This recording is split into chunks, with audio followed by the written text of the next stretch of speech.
Դու Երևանցի ես, մեր օպերատորը Վանաձորցի է, մեր մոնտաժիկ անողը Լեննականցի է, ես Արթիկցի եմ, այն մյուս աղբերը Մարալիկցի է, այն մյուս աղբերը չգիտեմ ինչ ցի է, նայ ցիր, Հայաստանցի, Ղարաբաղցի, Այս բոլորը, այդ բոլորը բաժանման համար է արված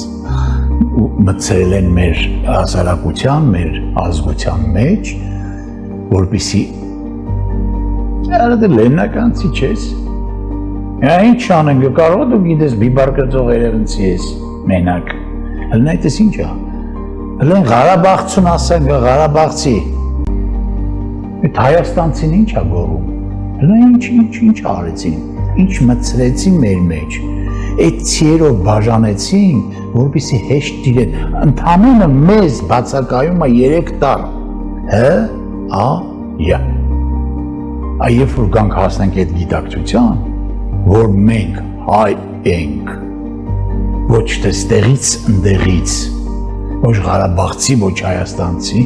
ոչ ամերիկահայ, ոչ ռուսահայ եւ այլն, գանք հասնենք մի գաղափարի, որ հասկանանք, որ մենք ընդամենը այդ 3 տարն ենք, հայը նա չի, որ հայերեն լեզվով խոսում է, տարբեր ազգերի խառնուրդների ներկայացուցիչներ խոսեն հայերեն, բայց չլինեն հայ, ով է հայը, Շարլ Ազնավուրը, Վիկտոր Համբարձումյան, Արամ Խաչատրյան, Հովհաննես Թումանյան, եւ այլն չթվարկեմ էլի, իրանք հայեր են, որոնք ապրել են հայ մշակույթի, հայ պատմության համար ու արարել են այդ ազգի հետագծի համար։